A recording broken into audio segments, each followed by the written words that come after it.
Firstly, MNCs have increased their investment in India over the past 20 years, which means investing in India has been beneficial for them. MNCs have been interested in industries such as cell phones, automobiles, electronics, soft drinks, fast food or services such as banking in urban areas. These are the sector where they were interested in investing in India. ये वो sector थे, IT का sector है, information technology का sector है, soft drinks है, electronics है, automobiles है, फास्ट फूड है और बैंकिंग सर्विस है। इन सेक्टर्स में सबसे ज्यादा हम कह सकते हैं कि इन्वेस्टमेंट आया। उसके बाद फार्मा में भी आया, नो डाउट, मेडिसिन में भी आया, एग्रीकल्चर प्रोडक्ट्स में भी आया, एग्रीकल्चर प्रोसेसिंग में भी आया, फूड इंडस्ट्री में भी आया, फूड प्रोसेसिंग इंडस्ट्री में भी आया, लेकिन वो थोड़ा बाद में आया। मैक्सिमम जो इन्वेस्टमेंट है वो यहीं पर आई, इन्हीं 5 से 6 सेक्टर में सबसे ज्यादा पैसे उन्होंने लगाए actually. These products have a large number of fellow buyers. Now what is the reason why they have interested in investing all these product? Because इनके लिए जो buyers हैं वो बहुत ही ज्यादा है। Very large number of buyers are using these product. These industries and services, new jobs have been created. Also, local companies supplying raw material etc. to these industries have prospered. और क्या हुआ कि इन्होंने अपने यूनिट्स यहाँ पर लगाए, अपने प्रोडक्शन फैक्ट्रीज यहाँ पर लगाई, तो उसके वजह से क्या हुआ कि जहां भी इन्होंने फैक्ट्री लगाई वहां पर लोगों को यहाँ पर एम्प्लॉयमेंट मिला, वहां के लोगों को काम मिला।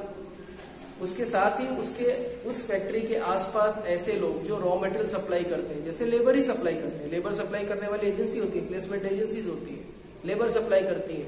कोई और भी होगा जो उन्हें दूसरी चीजें सप्लाई करेगा। जैसे वो लोग अगर कोल्ड ड्रिंक बना रहे हैं या फास्ट फूड वगैरह बना रहे हैं, तो उसमें जो एग्रीकल्चर प्रोडक्ट उनको लगता होगा, उसको सप्लाई करने वाले जो लोग थे उनको भी अच्छा बिजनेस मिला, and they started getting bulk orders, and that's why they also prosper timely. Slowly they also started prospering. तो ये फायदा होगा, फायदा ये थोड़ा बहुत फायदा है। आगे आप लोग देखेंगे कि उसका और इम्पैक्ट किस तरह से हुआ। 1-2 केसेस आप देखेंगे। In recent years, the central and state government in India are taking special steps to attract foreign companies to invest in India. Government भी पूरी कोशिश कर रही है कि ज्यादा से ज्यादा जो MNCs है, ज्यादा से ज्यादा जो बाहर की कंपनियां वो हमारे यहाँ इन्वेस्ट करें। और वो क्या कर रहे हैं, they are actually making special economical zones, ऐसे एरिया में बना रहे हैं जो एरिया अभी डेवलप नहीं था। They are called special economic zone, they are called SEZs. जो एरिया डेवलप नहीं है उस एरिया को डेवलप करने के लिए गवर्नमेंट क्या कर रही है, वहां पर स्पेशल इकोनॉमिक जोन बना रही है। अब इसमें क्या होता है, they have world class facilities, electricity, water, roads, transport, storage, recreational, educational facilities. Companies who set up production units in SAIS do not have to pay taxes for an initial period of 5 years. These are the things they are getting. ये special zone बनाए जाते हैं, government उसमें पूरा road facilities, recreation facilities, clubs, houses, education facilities, malls वगैरह पहले से ही बनाकर उनको देती है, ताकि वहां पर इंडस्ट्री लगेगी और वहां पर जो लोग आएंगे, अगर वहां पर वो रहना चाहते हैं, क्योंकि रिमोट एरिया है तो लोगों को अपना घर छोड़कर वहां आकर रहना पड़ेगा, then only they can do the job. So for these people all the facilities should be there what one need actually. तो गवर्नमेंट क्या करती है, ये सारी फैसिलिटीज पहले से तैयार करती है, और ये सारी फैसिलिटीज तैयार करने के बाद वो MNCs को अट्रैक्ट करती है कि देखिए हमारे पास ये सब इंफ्रास्ट्रक्चर रेडी है, आप खाली यहाँ आइए, इंडस्ट्रीज लगाइए, और आने वाले 5 साल तक आपको कोई टैक्स वगैरह नहीं देना पड़ेगा, तो आप अपने बिजनेस को यहाँ आराम से स्टेब्लिश कर सकते हैं। तो this is how government attracts the MNCs. Government has also allowed flexibility in labour laws to attract foreign investment. ये एक चीज जो हुई वो थोड़ा सा लेबर के लिए कह सकते हैं आपके नुकसानदायक। जो लेबर लॉ एकदम स्ट्रिक्ट था लेबर्स को लेकर, और लेबर के लिए जो है बहुत ज्यादा प्रोटेक्टिव थी हमारी कंट्री, वो धीरे धीरे लेबर लॉस को हमने रिड्यूस किया, उसकी जो स्टफनेस थी उसको कम किया। क्यों कम किया कि फॉरेन कंट्रीज में जो है ये लेबर लॉ बहुत ही रिड्यूस्ड है भी नहीं कहीं कहीं लेबर लॉ। तो वहां पर तो मैक्सिमम जो लोग होते हैं वो कोई परमानेंट नहीं है, वो PF, पेंशन, ऐसी कोई स्कीम वहां पर नहीं मिलती आपको। वहां पर आपको कॉन्ट्रैक्ट बेसिस पर ही जो है लगाया जाता है, कॉन्ट्रैक्ट बेसिस पर ही आप काम करते हैं, जब चाहे तब आपको निकाला जा सकता है। They can make you leave the job any time, यहाँ की तरह थोड़ी। तो ये चीजें हमें एमएनसीज के लिए करनी पड़ी, because in European countries, in advance countries the same procedure is being applied. तो उनको यहाँ भी वही चाहिए था, यहाँ वो मिलेगा तभी तो आएंगे। वो बोलेंगे हमारे यहाँ तो ऐसा होता है, तो you should give us the same opportunity. तो वहां पर धीरे धीरे लेबर लॉज को थोड़ा सा लिबरलाइज किया गया, और लिबरलाइज किया गया इस तरह से कि कोई भी लेबर कितने भी साल काम कर रहा है वो कॉन्ट्रैक्ट पर ही होगा, हर साल उसका कॉन्ट्रैक्ट रिन्यू होगा, और कॉन्ट्रैक्ट रिन्यू करना पड़ेगा उसको। अगर कंपनी चाहेगी तो रिन्यू करेगी, नहीं चाहेगी तो नहीं रिन्यू करेगी, और उसको मना कर सकती है कि कल से आप जॉब पर मत आइए।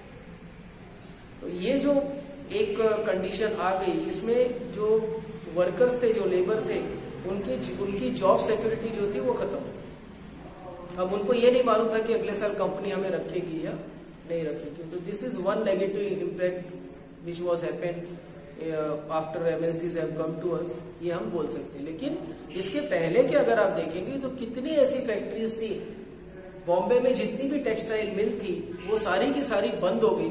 क्यों? क्योंकि यूनियन की वजह से, because of their strikes. Union ने स्ट्राइक किया, स्ट्राइक के बाद कंपनियां चली ही नहीं, एक भी बार वापस मशीन ऑन नहीं हुई, और उसका नतीजा निकला कि 2.5 साल, 2.25 साल, 3 साल के स्ट्राइक के बाद सारी कंपनियों पर ताला लग गया, और वो सारी टेक्सटाइल मिल जो थी वो निकलकर गुजरात सेज में चली गई, और वहां पर उन्होंने अपना प्रोडक्शन शुरू कर दिया। और बॉम्बे में जितने भी लोग थे टेक्सटाइल मिल में, वो सबके सब बेरोजगार। बाद में उनकी जो मिलें थी वो प्राइम लोकेशन पे थी, इसलिए किसी को 500 करोड़ मिला, किसी को 400 करोड़ मिला, किसी को 200 करोड़ मिला। इस तरह से उनको उस जमीन के खाली पैसे मिले। तो जो ओनर थे वो तो बहुत ही बढ़िया, उनको रिटर्न मिल गया, और उनकी जो बिजनेस थे वो भी गुजरात में शुरू हो गए। तो ये सब चीजें देखने के साथ ही ये है कि एमएनसीज ने ये डिमांड की होगी कि भाई कल को हमारे यहाँ भी स्ट्राइक कर देंगे, हमारी भी कंपनी बंद हो जाएगी, तो हम इतनी दूर से आ रहे हैं, आपके यहाँ पैसा लगा रहे हैं, फिर हमको वापस जाना पड़ेगा सब बंद करके। So that is how they have demanded to have this freedom, और इसीलिए उनको ये फ्रीडम दी गई। Secondly, several of the top Indian companies have been able to benefit from the increase competition. They have invested in newer technology and production method. ये सब मैंने आपको पहले ही बताया कि कंपटीशन होने की वजह से क्या हुआ कि मुझे भी एडवांस होना पड़ेगा।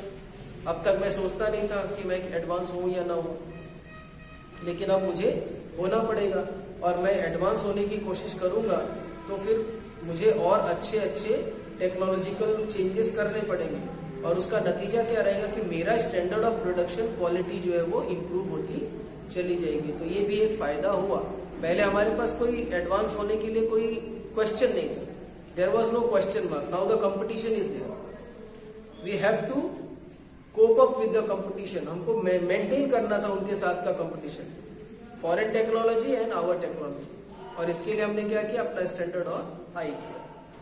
ये एक प्लस पॉइंट हो गया। Moreover, globalisation has enabled some large Indian companies to emerge as multinational themselves. और जो हमारी बड़ी बड़ी कंपनियां थी उनको भी एक चांस मिला कि भाई वो फॉरेन कंट्रीज में जाएं, वहां पर अपने प्रोडक्शन हाउसेज लगाएं।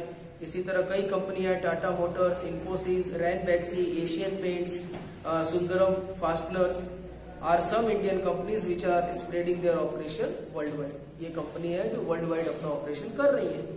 Globalization has also created new opportunities for the companies providing services, particularly those involving in IT sector। और इसी के बाद हमारा जो IT सेक्टर इतना एडवांस हुआ, हम लोग पूरे वर्ल्ड में IT सेक्टर में जो है नंबर 1, 2, 3 पर जब आए हैं, लगभग हम लोग नंबर 1 ही, 2, 3 की तो बात ही नहीं। इतने हम लोग अपने टेक्नीशियंस सप्लाई कर रहे हैं पूरे वर्ल्ड में। हमारे जो IT सेक्टर हमारा टॉप पर है, तो वो इस वजह से हुआ क्योंकि ग्लोबलाइजेशन के चलते जो नई टेक्नोलॉजी हमने यूज की है उसको हमने धीरे धीरे एडवांस किया, और हमारे लोग इतने ज्यादा एक्सपर्ट हो गए कि now we are providing services to all over the world. तो ये फायदा हुआ। The Indian company producing magazine for the London based company and call centres are some examples. मतलब इंडियन कंपनी किसके लिए मैगजीन बना रही है?